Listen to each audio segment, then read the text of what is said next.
très loin. Donc, nomination d'une secrétaire de séance, finalement, c'est Blandine, qui a déjà tout bien noté, donc c'est parfait. Le quorum est atteint, de justesse, 1000 est atteint. Alors, tout d'abord, les procurations ont déjà été notées. Alors, attendez, pourquoi j'ai deux fois Mathieu?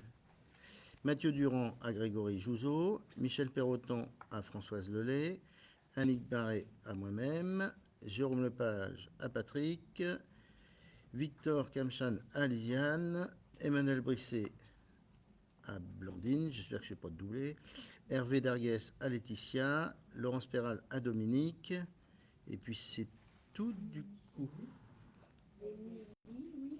Ah ben, Émilie à Isabelle Maston, j'ai raté. Ah, ou alors j'ai une ancienne version, moi, c'est possible. Non, mais Émilie et Isabelle Maston. Si, oui, Mathieu, t'as pas Mathieu. Si, Mathieu Durand et Grégory. Émilie et Isabelle. Bon, de toute façon, je le note, mais c'est... Bien. Alors, au niveau de l'ordre du jour, on s'est aperçu de choses pour lesquelles on n'est pas encore au taquet. Alors, vous allez nous dire, mais c'est pas possible de ne pas être au taquet là-dessus. C'est sur le CLAC. Finalement, on a changé de secrétaire de comptable et on est incapable de savoir comment les calculs ont été faits. Donc on retire le point du CLAC et il va falloir à tout prix qu'on arrive à trouver le mode de calcul pour le mois de novembre pour pouvoir leur donner le reliquat habituel.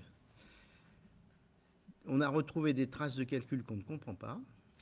Donc on va voir le trésorier du CLAC le plus rapidement possible pour savoir exactement comment ça se passe. Parce qu'en plus, il y a une répartition avec les 4 communes, enfin les 3 communes. Il y a cette répartition-là. La délib est faite d'une certaine façon. Enfin bon, c'est un peu compliqué. Rachel. Et là, malheureusement, parce qu'il faut quand même qu'on justifie vis-à-vis de... Ouais. Vis-à-vis du SGC, il faut quand même qu'on ait un semblant de raisonnement. Pardon, de service de comptabilité générale de Romorantin. Parce que quand on émet un titre ou un mandat, il faut quand même qu'on le justifie. Il y a une pièce justificative. Donc voilà, donc ce point-là, on est obligé de le retirer. Franchement, je pense que Rachel répond. Oui. Et puis, donc, il y avait tarif des services communaux, restaurant municipal, LSH municipal, service enfance jeunesse. Finalement, on annule puisqu'on a résolu notre problème. Il y avait un problème de jour. Mercredi, c'est ça? Clarification pour les gens s'inscrivaient le matin, pour le mercredi le matin et l'après-midi. C'était lié au portail famille. Par an, ils devaient faire matin et après-midi pour la journée entière. Donc ça, sauf que quand on prenait le tarif du matin et de l'après-midi, on n'avait pas celui de la journée qu'on avait inscrit dans notre délibération. Donc on a inscrit le point au moment de l'envoi de l'ordre du jour et on s'est dit que si on trouvait la solution, on a trouvé la solution. Les tarifs ont été modifiés dans le logiciel et on a bien le tarif qui correspond à la délibération. Donc là, on a réglé le problème grâce au logiciel. Et sur le logiciel, c'était pas tout à fait bien indiqué, c'est ça. Ouais, ça, oui, ça a été fait au mois de juillet, fin juillet, normalement. Il y a tellement de tarifs différents. Et la première facturation arrivant là, c'est là qu'on s'est aperçu qu'il y avait un petit bug. Et c'est pour ça qu'on a mis ce point à l'ordre du jour, mais finalement, c'est pas utile. Par contre, le CLAC, il faudra qu'on remette ça au mois de novembre avec un calcul précis. Et je pense que je prendrai un peu de temps pour vous expliquer, enfin, comment ça marche. Parce que là, il va falloir qu'on éclaircisse les choses. Alors, tout d'abord, les décisions prises dans le cadre de la délégation consentie. Pardon, oui, le PV. Est-ce qu'il y avait des problèmes pour le PV précédent? Aucun. Merci. Décision prise dans le cadre de la délégation consentie. Donc, comme d'habitude, il n'y a pas trop de mouvement, hein, malheureusement, ni de vente ni de construction.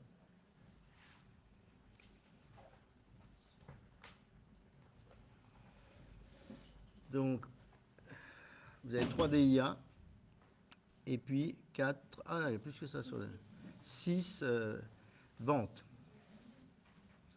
Donc attendez. Dans le cadre des finances. Ça, dans le cadre des finances. Oui, alors attendez, là, je vais peut-être. Parce que là, je le vois pas. Là, je vois pas le vert. Avec le verre.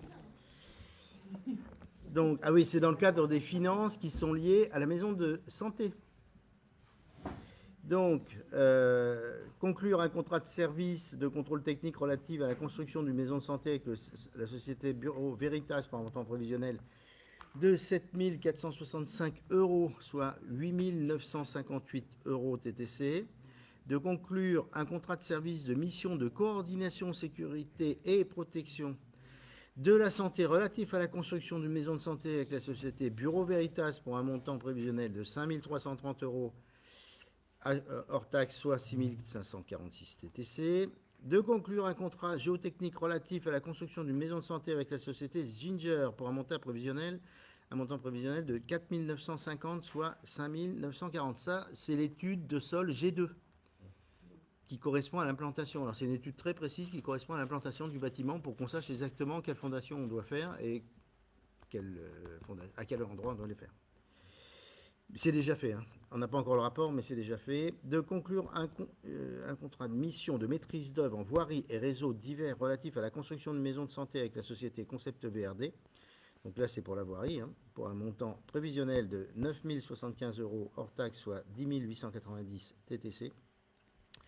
Et enfin, de conclure un contrat pour la réalisation d'un levé topographique relatif à la construction de maisons de santé avec la société Pascal Dumont pour un montant prévisionnel de 450 € hors taxe, soit 540 € TTC. Donc là, on devrait avoir bientôt, puisque j'y suis, on devrait avoir bientôt le plan topo. Bon, ça devrait être dans les jours à venir.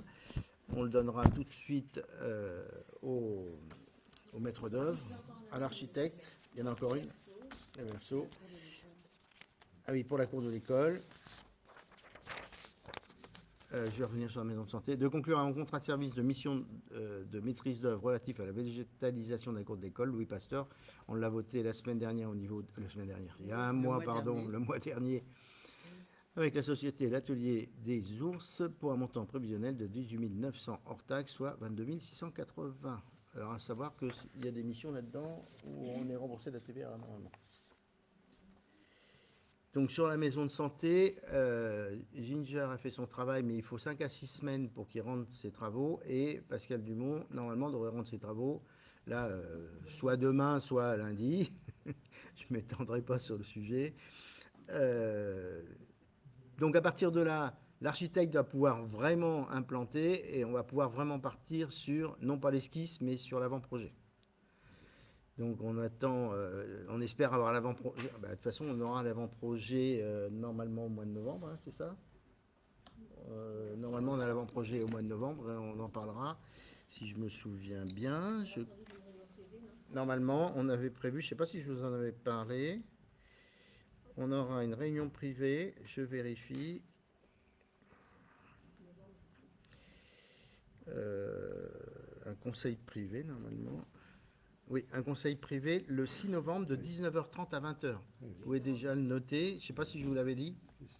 Si, je vous l'avais déjà dit.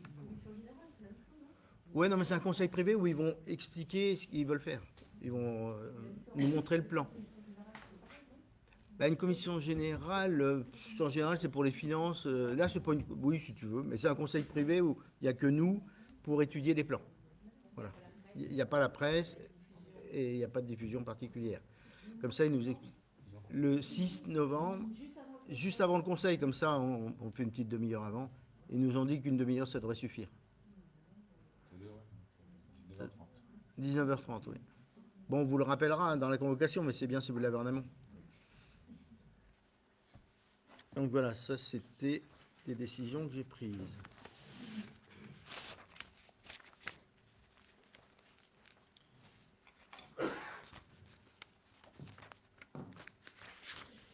Budget commune, alors c'est purement des écritures. Donc, comment dire, Sandrine Cal reprend point à point toutes les finances et remet tout d'équerre. Et donc, on a besoin de faire des déplacements de compte à compte avec les différentes opérations. Alors, ce que vous pouvez constater, c'est que tout ce qui est ici en plus se retrouve en dessous en moins. L'équilibre est assuré, 23 634,30, juste pour que la comptabilité soit beaucoup plus propre. Voilà, et puis après, là, entre le 673 et le 60-632, c'est un titre qui a été annulé sur un exercice antérieur suite à des erreurs de facturation de la restauration, d'après ce que j'ai compris, dans l'exercice antérieur, et on réémet le titre. Non, là, c'est des fournitures petits équipements, moins de 100 €. Donc, on décale. On va remettre, il faut qu'on additionne, enfin, qu'on remette sur le compte 2025 ce qui n'avait pas été pris sur les autres exercices. Hmm. Mais comme on n'avait pas du tout de crédit Ah à oui. 673, on est obligé de mettre des crédits qu'on enlève aux 60, 632 pour garder l'équilibre. D'accord. Enfin, c'est vraiment une bricole. Donc voilà, la ADM, c'est vraiment une DM très technique. C'est purement comptable. Il n'y a pas d'opération particulière. Voilà. On va souhaiter que tout sera bien carré pour le mois de décembre, parce que le but, ce serait quand même d'essayer d'obtenir le CFU pour fin janvier, pour pouvoir voter un budget avec un CFU. Ce serait le mieux. Mais bon, on verra bien. Le but, il est là.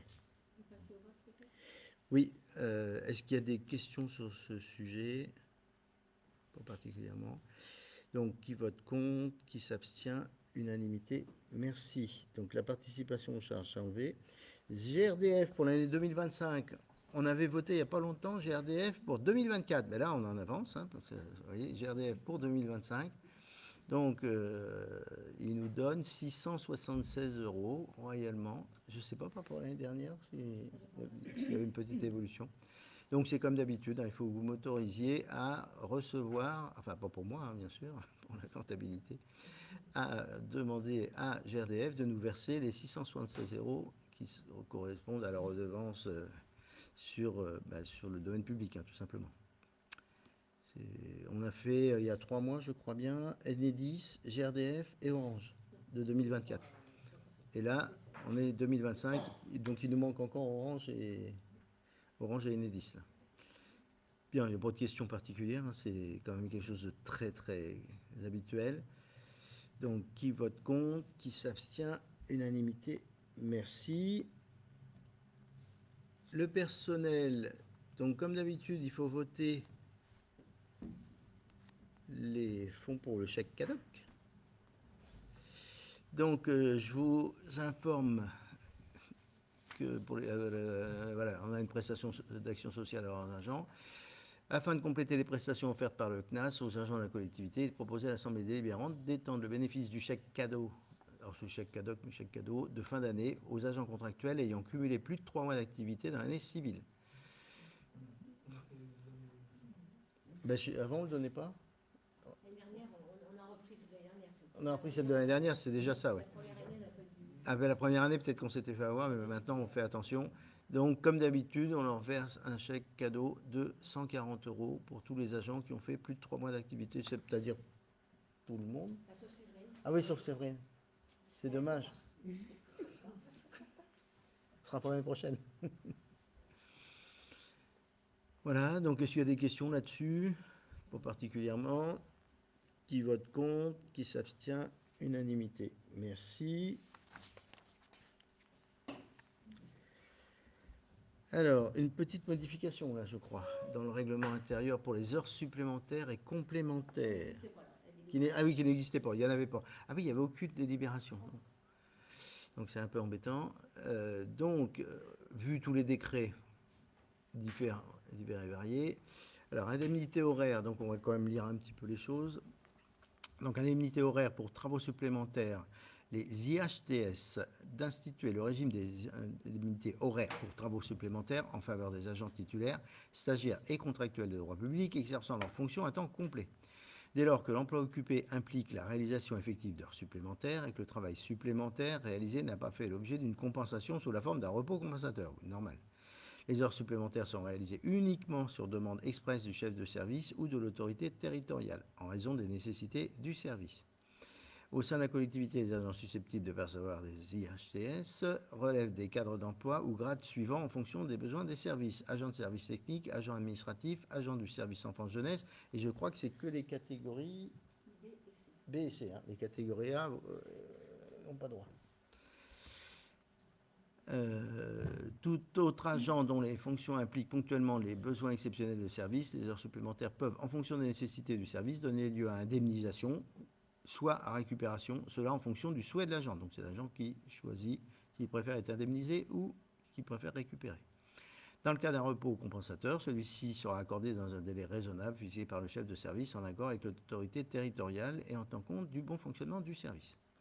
Les heures complémentaires, alors ça c'est pour les agents non complets, parce que les heures supplémentaires c'est pour les agents à temps complet. Les agents titulaires, stagiaires et contractuels droit public exerçant en fonction à temps non complet peuvent également être amenés à effectuer des heures complémentaires, du coup, sur demande du maire, de l'autorité territoriale ou du chef de service en raison des nécessités de service. Alors, on le faisait déjà, hein, sauf qu'il n'y avait pas de règlement. C'était marqué nulle part. Donc c'est un peu dommage. Et en particulier sur les temps non complets. L'avantage de le faire sur les temps non complets, c'est-à-dire que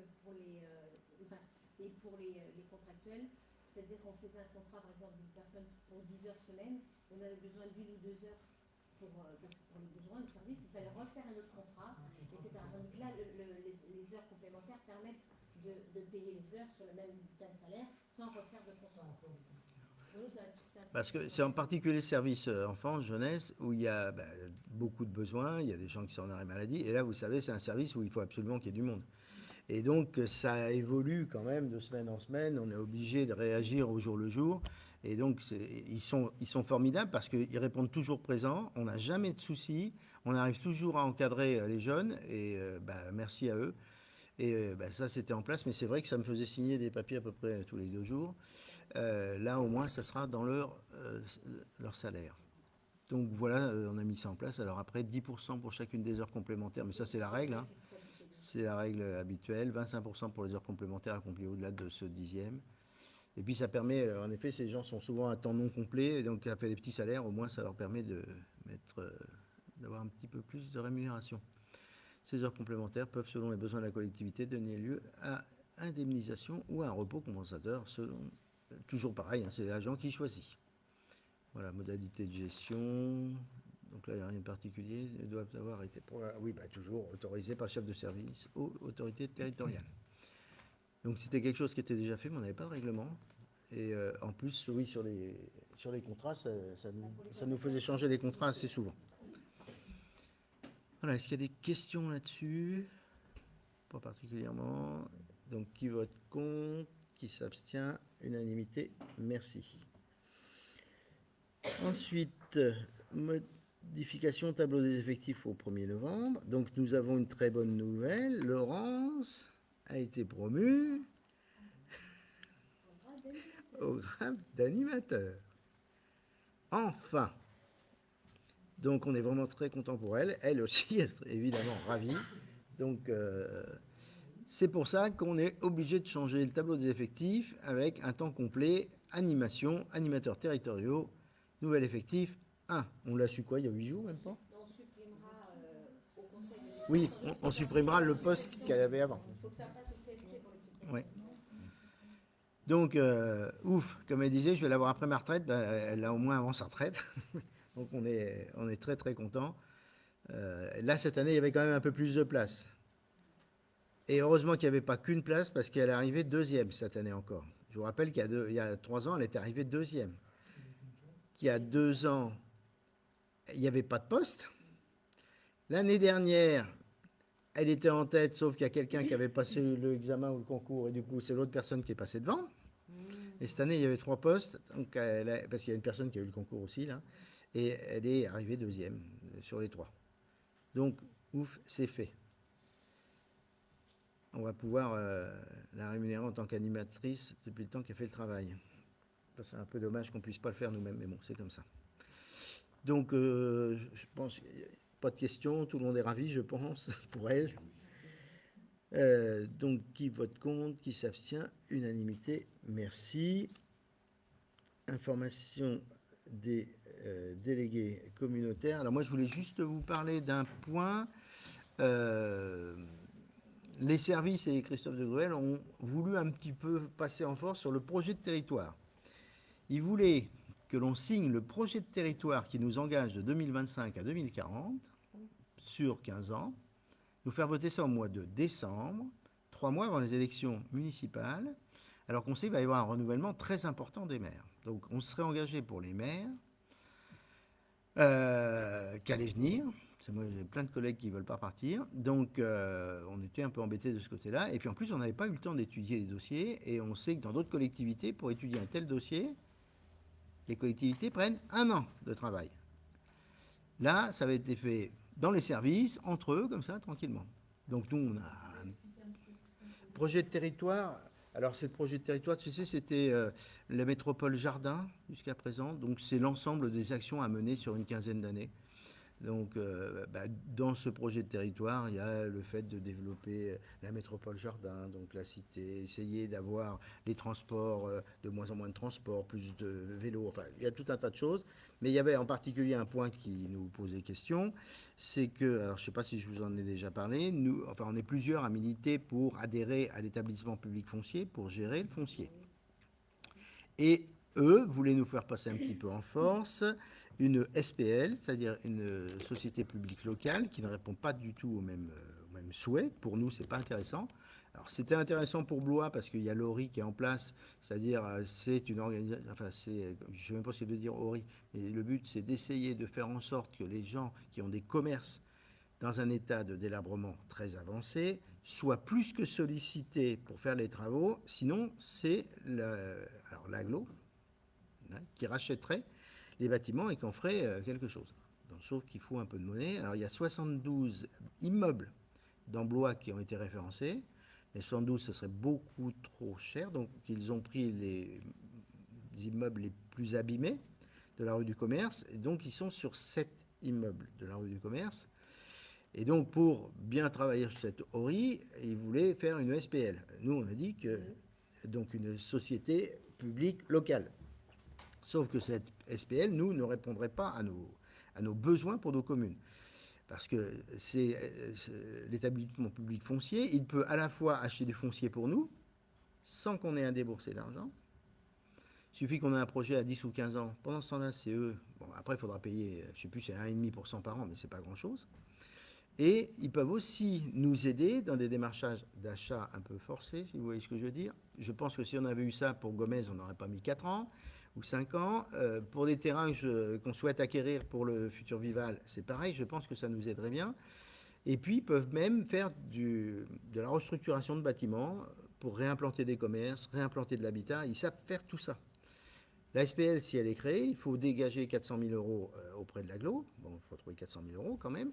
Et puis en plus, il va falloir former du personnel, recruter du personnel, alors que tout existe déjà. Donc on n'est pas tout à fait favorable. On a été aidé par Marc Gricourt qui d'un seul coup a dit je crois qu'ils ont raison. Donc ça clôt le débat et ce projet de territoire sera débattu en commission. Là on a une première réunion la semaine prochaine et il va être débattu pendant 1 an. Il sera voté au mois d'octobre de l'année prochaine. 1 an de débat et au moins on associera nos collègues, nos nouveaux collègues qui arriveront. Et ils se sentiront peut-être plus impliqués dans quelque chose qu'ils auront voté que s'ils n'avaient pas voté. Donc je voulais vous en parler un petit peu parce que ça a été un petit peu chaud à ce moment-là.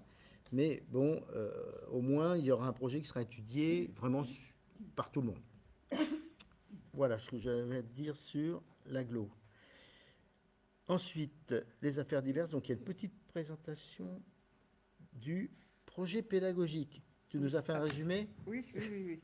Alors, avec Laurence, on a remis à jour des documents qui n'avaient pas été mis à jour depuis longtemps.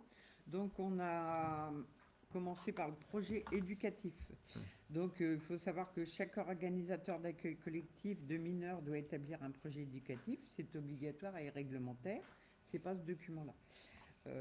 Donc, le projet éducatif, c'est simplement un petit outil. Vous voyez, ça tient en 2 feuilles. Ça permet de définir et de communiquer les orientations et priorités d'action d'un établissement éducatif. Alors, ça permet d'avoir une ligne de conduite, quoi. Donc c'est des choses qu'on connaît, mais en effet, c'est Voilà. écrit. Alors que sinon, Et il c'était pas n'avait écrit. pas été mis à jour depuis plusieurs années, donc on l'a remis à jour. On s'est inspiré de projets éducatifs qui existaient déjà et on a retrouvé vraiment ce qui correspondait Ce qui est fait dans notre au centre de centre. loisirs. Et après, à partir de ce projet éducatif, on a recréé, qui n'avait pas été fait non plus depuis de nombreuses années, le projet pédagogique. Alors là, il est beaucoup plus élaboré. Le projet pédagogique est une démarche éducative qui sert de feuille de route pour les éducateurs.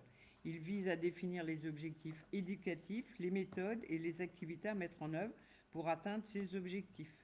Ce projet est essentiel pour orienter les actions éducatives et garantir une approche cohérente et efficace dans le processus d'apprentissage.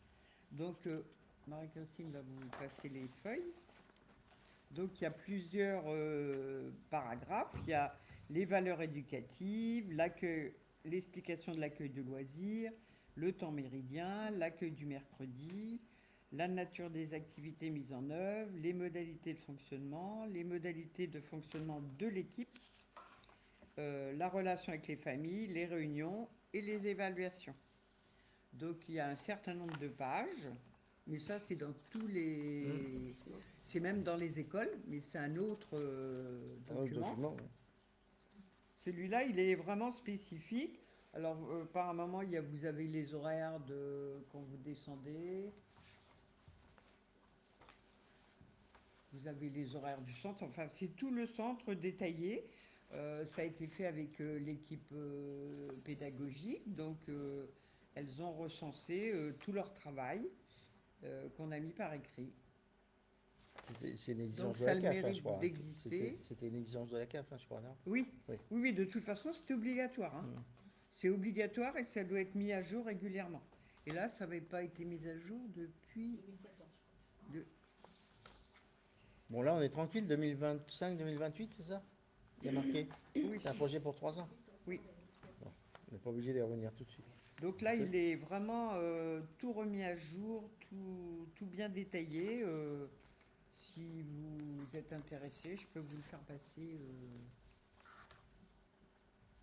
Il est Bah, vraiment très détaillé. c'est ce qui se faisait, mais c'était pas écrit, quoi. Vous voyez, il y a même le suivi sanitaire, les PAI, Dieu sait qu'on en a beaucoup cette année.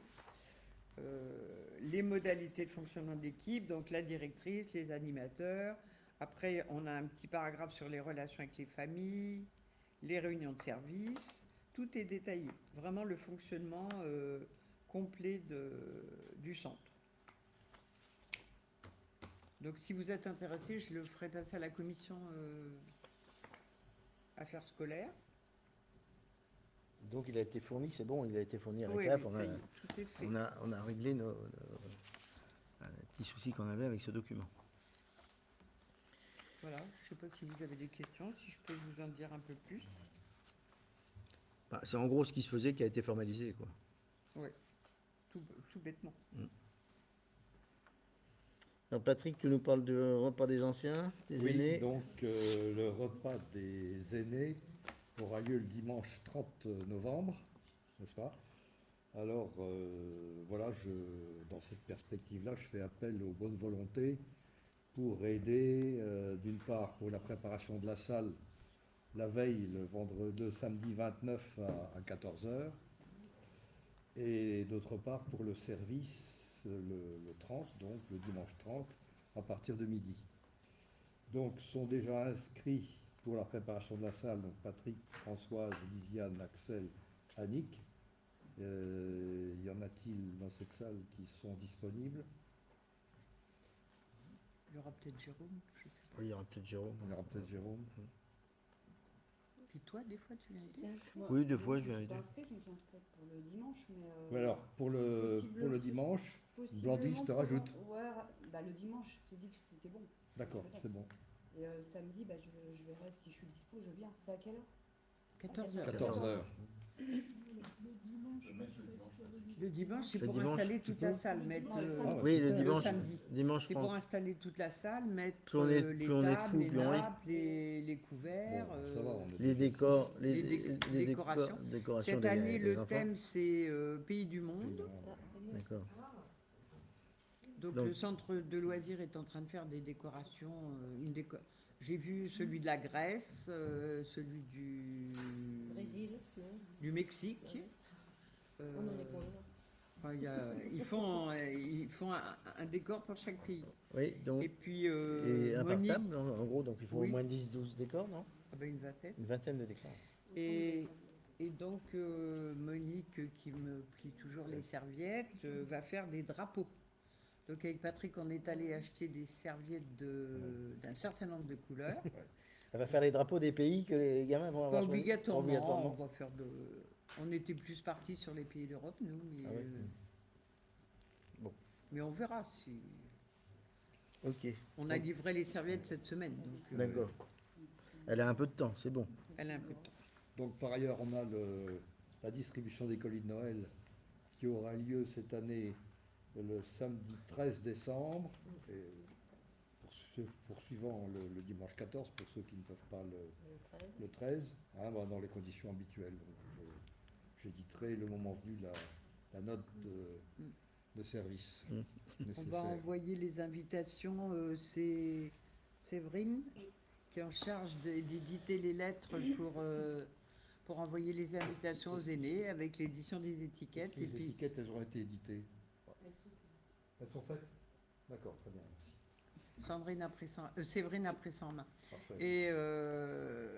Et donc, avec Patrick, la semaine prochaine, on va faire la mise sous pli et puis Ouais. on va envoyer ça. Ouais. Vous les Aux envoyez ou vous les déposez? Non, vous les envoyez? Non, on les envoie. Une Ouais. année, on a voulu les déposer, mais c'est fastidieux à faire. Oui, je me rappelle, j'avais Pour du mal à trouver les l'adresse. adresses et tout, et on avait pas mal d'enveloppes. Bah, il nous restait des enveloppes depuis un moment. Ouais. Oui, je sais pas s'il y en a encore cette année, c'est pour ça que je vous l'avais mis dans le message. L'année dernière, on en avait retrouvé un certain nombre, ça nous avait permis de faire tous les envois. Alors, je ne sais pas s'il y en a encore ou pas. On va finir ce qui reste et puis. Ah, oui, oui, oui. C'est ce que j'ai Ah, dit à c'est Séverine dans le message. faudra que j'en ai peut-être dans mon bureau parce que Rachel en avait donné à tout le monde. Alors, Ouais, j'en ai- bah toi, je t'en ai mis. Ah oui, tu m'en as piqué ou Non, tu- non, non, c'est dans c'est quand on a refait ton bureau, j'avais retrouvé dans l'ancien bureau de Monsieur Contour un paquet d'enveloppes comme ça. D'accord, ok. Donc voilà, tout ça c'est en route. Bien. Alors, le vote du budget aura lieu, ça vous pouvez le noter, le jeudi 12 février. Donc, avec ou sans résultat, parce qu'on va essayer d'avoir le CFU pour fin janvier, mais rien n'est jamais sûr. Nous allons arrêter l'investissement le plus tôt possible, là maintenant, tout début décembre même. On essaiera d'avoir le moins de reste à réaliser possible au niveau de l'investissement. Parce que l'année dernière, c'était un peu compliqué, ces restes à réaliser, qui s'élevaient à plus de 350 000 euros. Donc on va essayer de payer les factures. De toute façon, ce qu'on a, en gros, c'est la rue Madeleine-Bresse, et puis les études. Et puis la rue des Ormeaux. Donc ça, on va espérer avoir payé pratiquement tout, qu'on n'ait pas trop de reports à faire pour l'année 2026. Puis en 2026, on repartira avec les APCP. Il faudra les revoir, les APCP. Les autorisations de programme crédit de paiement pour tout le monde. Donc si on peut, on va essayer déjà de faire des tests au mois de décembre, peut-être novembre, pour voir si on est cohérent avec le service de comptabilité générale. Et si on est cohérent, normalement, ça peut sortir très très vite. Il y a des collègues, l'année dernière, au 15 janvier, ils avaient leur CFU. Donc La difficulté, il faut avoir le même chiffre que le trésorerie. voilà, il faut avoir exactement la même chose sur chaque ligne. Si on a des erreurs, ça sort pas. Il faut être hyper rigoureux. Mais si ça passe bien, si ça a été bien fait dès le début, en général, quelques erreurs, 5-6 erreurs à corriger, et puis ça roule. Hein. Après, c'est transmis automatiquement, donc ça va vite. Hein. On va essayer. On verra bien. Sinon, on fera un peu comme d'habitude. Ça me gêne, mais c'est un peu spécial. Là, on peut pas voter le budget à 3 jours des élections. Enfin, ça me gênerait. Et puis de toute façon, ce sera un budget, comme je vous l'ai dit, ce sera un budget de roulement. Hein. C'est pas un budget d'investissement pour l'année 2026 ou 2027. On finit ce qui est entamé, c'est tout. On ne fait pas autre chose. Je vous rappelle les prochains conseils municipaux. Donc jeudi 4 décembre, jeudi 8 janvier, Donc jeudi 12 février, le vote. Et le 5 mars, juste les affaires courantes. Les élections, c'est le 15 et 22. Sauf si, d'ici là, il y a une dissolution, ou un président qui s'en va, ou. Là, c'est grand mystère, parce qu'en effet, s'il y avait une présidentielle, je crois que le temps de mettre ça en place, je crois qu'il nous ferait sauter nos municipales. Donc, comme c'est le grand flou, on peut pas être sûr de rien du tout. J'avais noté le 5 mars. 15 et 22. 5 mars aussi. Ouais. Et le prochain CM, je ne l'ai pas dit, le 6 novembre. Hein, 6 novembre. Avec le conseil privé sur la maison de santé, sur les plans de la maison de santé. Voilà, moi j'en ai terminé. Puis comme il y a beaucoup de gens qui devaient partir plus tôt et notre pauvre Axel qui est complètement coincé de partout, on va lui souhaiter... Si tu peux dire qu'on a le village étoilé aussi. Ah oui, on est village étoilé, 3 étoiles. Ça a été un travail de combien d'heures? Ça a été un travail très laborieux, très long, mais on est contente avec Ben le oui, look de la heureusement parce que vu le boulot que vous avez fourni, extrêmement fastidieux. il a fallu faire des études. Il a fallu recomptabiliser tous les lampadaires, type d'ampoules LED, le mètre linéaire de toutes les installations électriques, les dates de changement des choses, les dates d'éclairage des rues, enfin les périodes d'éclairage des rues, etc. Enfin, tout ça, c'est... Et il n'y avait pas besoin des factures. avait changé. Et il n'y avait pas besoin des factures quand même, non? Non, Non, ça allait. Bah non, tu te rends compte, il y a des lampadaires bien. qui datent... Ça apporte quoi, ça, la commune? Bah, ça fait un petit plus. C'est un label. Tu as le label Comme Village Fleuri. t'as Village Fleuri, bah, t'as Village Étoilé. Village Étoilé. Donc, Ça veut dire que sur la biodiversité nocturne, on est bon. ça dure moins Enfin, on est longtemps, bon. ça coûte plus cher. On n'est pas très bon parce qu'on n'a que 3 étoiles. Mais on va progresser. Si, c'est bien. C'est bien 3 étoiles. 3 étoiles sur C'est bien. 5. D'accord. 3 étoiles sur 5. Bah si, on est au-delà de la moitié, quoi. Oui, Ceux qui ont 4 ou 5 étoiles sont des petits villages qui ont très peu de... oui, ils n'ont pas de lumière. d'éclairage, Oui, ils n'ont quoi. pas d'éclairage. Donc, Ils n'ont pas l'électricité. Donc évidemment, c'est beaucoup plus facile d'avoir 5 étoiles. Cabane dans les forêts. Eh ouais. exagère, mais ça, enfin, vraiment être très très bon. Ouais. Il y a des éclairages. Parce que quand même, on éteint à 9h30 partout, bon, sauf la rue nationale pour le restaurant, mais sinon on éteint quand même très tôt. En LED, on doit être à 80%, je crois, du territoire. Bon, après, il y a encore une campagne à mener hein, sur les 20% manquants, mais la rue des Ormeaux, par exemple, qui n'était pas en LED, ben, elle va être en LED maintenant, grâce à ces travaux-là. Orange, ils se sont manifestés pour la rue des Ormeaux? Alors, Orange, ils ont commencé la fibre et ils sont arrivés, je crois, au tiers. Donc ça avance. Et après, ils vont retirer les poteaux. Et nous, par contre, on attend toujours le deuxième devis pour savoir combien ça risque de nous coûter pour le bitume. Et puis 30% de caniveau à changer.